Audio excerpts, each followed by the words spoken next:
നമസ്കാരം. ഇന്നത്തെ നമ്മുടെ വീഡിയോയിൽ ഉൾപ്പെടുത്തിയിരിക്കുന്നത് ബ്ലൈൻഡ് സ്പോട്ട് മിററിൻ്റെ ആവശ്യകതയെ പറ്റിയാണ്. ഇപ്പോൾ അടുത്ത കാലത്തായിട്ട് എനിക്കൊരു അനുഭവം ഉണ്ടായി. ഒരു ഇടുങ്ങിയ വഴിയിലൂടെ പോകേണ്ട ഒരു സാഹചര്യം ഉണ്ടായി. ആ പോയ ടൈമിൽ പുറകുവശത്തെ ഇടതുവശത്തെ വീല്, അതായത് നമ്മുടെ വാഹനത്തിൻ്റെ പുറകിലത്തെ ഇടതുവശത്തെ വീല് കുഴിയിൽ വീഴേണ്ട ഒരു സാഹചര്യം വന്നു. ചെറിയ കുഴിയാണെങ്കിലും കയറി വന്നു.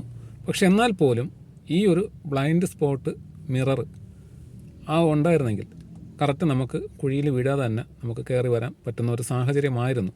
പക്ഷേ റോങ് സൈഡിൽ മറ്റൊരു വാഹനം പാർക്ക് ചെയ്തിരുന്നതുകൊണ്ട് നമുക്ക് ശരിക്ക് ഇടതുവശം കാണാൻ പറ്റുന്ന ഒരു സാഹചര്യമായിരുന്നില്ല. വാഹനത്തിൽ ആളുമില്ലായിരുന്നു, തുറന്ന് നോക്കാനും പറ്റാത്തൊരു സാഹചര്യമായിരുന്നു. അതായത് കയറ്റവും ഇടുങ്ങിയ വളവും കൂടിയായിരുന്നു. അപ്പോൾ ആ ഫസ്റ്റ് ഗിയറിൽ വരുന്നത് കൊണ്ട് അതിൻ്റേതായ കുറച്ച് ബുദ്ധിമുട്ടുകളും കാര്യങ്ങളും, പിന്നെ ക്ലച്ച് താങ്ങിയേ വരുവാനും സാധിക്കുകയുള്ളൂ. അപ്പോൾ അങ്ങനെയൊക്കെയുള്ള കുറച്ച് പ്രശ്നങ്ങളുണ്ടായിരുന്നു. അപ്പോൾ ആ സമയത്താണ് ഈ ഒരു ഗ്ലാസിൻ്റെ ആവശ്യം എന്തെന്ന് ചിന്തിച്ചത്. അപ്പോൾ നമ്മുടെ വാഹനത്തിൽ ഈ കാണുന്ന സൈഡ് ഗ്ലാസ്, പുറകിലത്തെ ആ ഒരു ഗ്ലാസ്സിൽ നമുക്ക് നോക്കിയാൽ അറിയാൻ സാധിക്കും ആ ഗ്ലാസ് സെറ്റ് ചെയ്തിരിക്കുന്നത്. നമുക്ക് ഏറ്റവും പുറകിൽ നിന്ന് വരുന്ന വാഹനങ്ങൾക്ക് ഡ്രൈവർ ആ ഫേസ് കാണണം, ആ ഒരു കണക്കിനാണ് ഈ ഗ്ലാസ് സെറ്റ് ചെയ്തിരിക്കുന്നത്. അതുപോലെ തന്നെ നമുക്ക് വാഹനത്തിൽ നിന്ന് നോക്കിയാൽ കൂടിയും പുറകിലത്തെ വാഹനം കാണത്തക്ക രീതിയിലാണ് സെറ്റ് ചെയ്തിട്ടുള്ളത്. പക്ഷേ താഴത്തെ വീലാർച്ച്, ഇടതുവശത്തെ വീലാർച്ച് നമുക്ക് കാണുവാനായിട്ട് സാധിക്കില്ല. അപ്പോൾ ആ ഒരു പ്രശ്നം ഉള്ളത് കൊണ്ടും നമുക്ക് ഈ ഗ്ലാസ് ശ്രദ്ധിച്ചാൽ അറിയാൻ പറ്റും. കാലപ്പഴക്കം കൊണ്ട് ഗ്ലാസ് മങ്ങിയിട്ടുണ്ട്, സൈഡൊക്കെ മങ്ങിയിട്ടുണ്ട്, താഴെ ഒരു ഭാഗത്തേക്ക് ഒലിച്ചിറങ്ങിയൊക്കെ പാടൊക്കെയുണ്ട്. അപ്പോൾ അങ്ങനെയൊക്കെ ഉള്ള പ്രശ്നങ്ങളുള്ളത് കൊണ്ട് എന്തുകൊണ്ടും ഒരു ബ്ലൈൻഡ് സ്പോട്ട് മിറർ ആവശ്യമാണെന്ന് തോന്നിയിട്ടുണ്ടായിരുന്നു. അങ്ങനെയാണ് ബ്ലൈൻഡ് സ്പോട്ട് മിറർ വച്ചിട്ടുള്ളത്. അപ്പോൾ ഇതിൻ്റെ ഉപയോഗമെന്ന് പറയുന്നത് പുറകിലത്തെ ആ ഒരു കാഴ്ച നല്ല രീതിയിൽ കാണുവാനും, പുറകിലത്തെ വീലാർച്ച്, ഏറ്റവും പുറകിൽ ഇടതുവശത്തെ വീലാർച്ച് കാണുവാനും സാധിക്കും. അതുപോലെ തന്നെ 2 ടൈപ്പ് ഗ്ലാസ് വരുന്നുണ്ട്. ഇത് ഫ്ലിപ്കാർട്ടിൽ നിന്ന് വാങ്ങിയതാണ്. ഇത് മുന്നിൽ ഇടതുവശത്തെയും പിന്നെ വലതുവശത്തെയും ഗ്ലാസ്സിൽ ഒട്ടിക്കാൻ വേണ്ടിയിട്ടാണ് ഇത് വാങ്ങിച്ചിട്ടുള്ളത്. നമുക്ക് ഈ 2 സൈഡ് ഗ്ലാസും ശ്രദ്ധിച്ചാൽ അറിയാൻ സാധിക്കും. ഗ്ലാസ്സിന് ഒരു മങ്ങലുണ്ട്. അതെന്ത് കാരണം കൊണ്ടാണ് വന്നതെന്ന് അറിയില്ല. എന്നാൽ പോലും ഈ ഒരു 360യുടെ ബ്ലൈൻഡ് സ്പോട്ട് കോൺവെക്സ് മിറർ ഇത് വച്ച് കഴിഞ്ഞുള്ള ഗുണം വളരെ വലുതാണ്.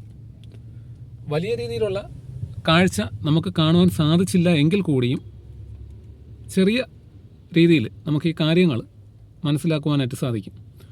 അതായത് ഈ വലിയ ഗ്ലാസ്സിൽ കാണുന്ന അത്ര ഒരു വിസിബിലിറ്റി നമുക്ക് കിട്ടിയില്ല എങ്കിൽ കൂടിയും നമുക്ക് ഈ ചെറിയ ഗ്ലാസ്സിൽ അത്യാവശ്യം ശ്രദ്ധിച്ച് നോക്കിക്കഴിഞ്ഞാൽ എന്തെങ്കിലും തടസ്സമുണ്ടെങ്കിൽ അറിയുവാനായിട്ട് സാധിക്കും. ആ ഒരു ഒറ്റ കാരണം കൊണ്ടാണ് ഈ ഒരു ഗ്ലാസ് വാങ്ങി വെച്ചത്. അപ്പോൾ ഇതിൻ്റെ ഡീറ്റെയിൽസ് ഞാൻ എന്തായാലും ഡിസ്ക്രിപ്ഷനിൽ ആഡ് ചെയ്തിരിക്കാം. ഇത് ഫ്ലിപ്കാർട്ട് വഴി വാങ്ങിച്ചതാണ്. 170 രൂപയാണ് ഈ 2 ഗ്ലാസിൻ്റെ വില.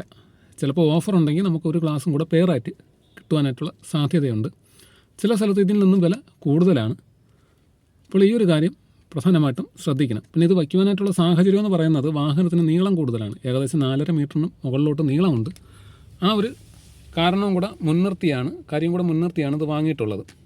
പിന്നെ ഇതിൽ തന്നെ അത്യാവശ്യം ഗമ്മും കാര്യങ്ങളും പിന്നെ 3M ടേപ്പും എല്ലാം ഇതിൽ ആഡായിട്ട് വരുന്നുണ്ട്. അതുമല്ല ഇതിൽ മറ്റൊരു പ്രത്യേകത ഉള്ളതെന്ന് വെച്ച് കഴിഞ്ഞാൽ നമുക്ക് ഈ ഗ്ലാസ് അഡ്ജസ്റ്റ് ചെയ്യുന്ന അതേ രീതിയിൽ തന്നെ ഈ കോൺവെക്സ് മിറർ, അതായത് ബ്ലൈൻഡ് സ്പോട്ട് മിററും നമുക്ക് അഡ്ജസ്റ്റ് ചെയ്യുവാനായിട്ട് സാധിക്കും. ആ അഡ്ജസ്റ്ററും കൂടിയാണ് വരുന്നത്. ഓക്കെ, അപ്പോൾ ആ ഒരു കാര്യം പ്രധാനമായിട്ടും നമുക്ക് ഉൾപ്പെടുത്തിയാണ് ഇവർ തരുന്നത്. സൈഡ് ഗ്ലാസ് എങ്ങനെ വേണമെങ്കിലും നമുക്ക് അഡ്ജസ്റ്റ് ചെയ്ത് വയ്ക്കുവാൻ കണക്കാക്കിയുള്ള അഡ്ജസ്റ്റർ ഉൾപ്പെടെയാണ് ഈ കോൺവെക്സ് മിറർ, അതായത് ബ്ലൈൻഡ് സ്പോട്ട് മിറർ വരുന്നത്. ഓക്കെ.